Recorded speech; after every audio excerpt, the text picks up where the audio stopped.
Corey, what kind of? I think you had some stats from your research for articles. What kind of stats can you tell us about this matchup here? Yeah, so one thing we've been talking a lot about in this match is kind of the Atos-DDS rivalry. Something interesting I found was that since, like, if we go back to 2015, Atos and DDS are tied in matches against each other. They're 9 for 9. So I think that puts a lot on the line in this match. This is kind of a tie-breaking match, and if you go in thinking that Craig is going to walk right through Ronaldo, I think there's a lot of pride on the line in this.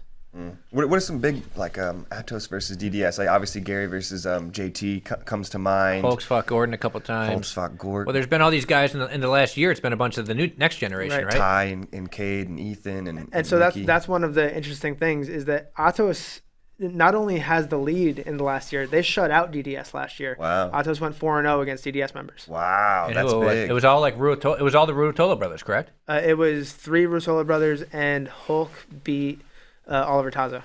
So both the Ruotolo brothers were at who number one when they beat Ethan and Nick. You say what you want about that Cade versus Ethan match, but it counts as a W. Yep. Hulk beat Taza at Subversive. And Ty beat Taza at Third Coast. Okay.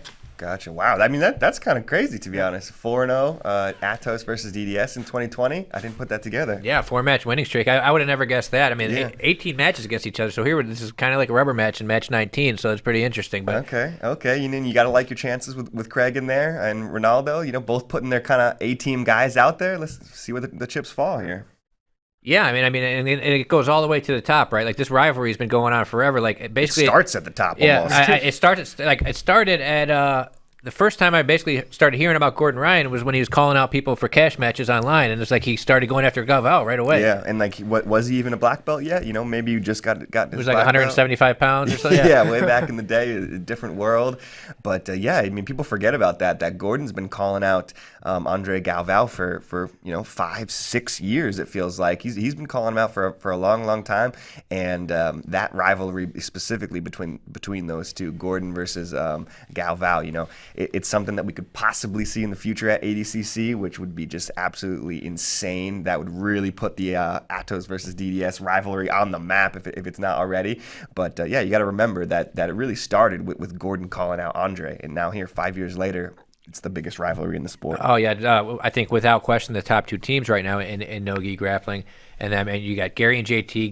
Gary lost to JT in the semis at 2 who's number ones in a row. You got Hulk and Kynan are definitely not friends with Gordon. It doesn't seem like not too friendly. Nope. You got the whole Hinger and Craig Jones thing which we know about we found out about that in the Who's Number One podcast. Yeah, there's a lot of rivalries on here. For the 18 times that they've met on the mat, they've thrown down a whole bunch more times on Instagram. I love it. It spills over. Gordon and those guys are so good at the social media, and I hope we can see more of these matches. I want to see more Hulk, see more of Gordon, and I definitely want to see that Gordon versus Galvao matchup. I hope that happens.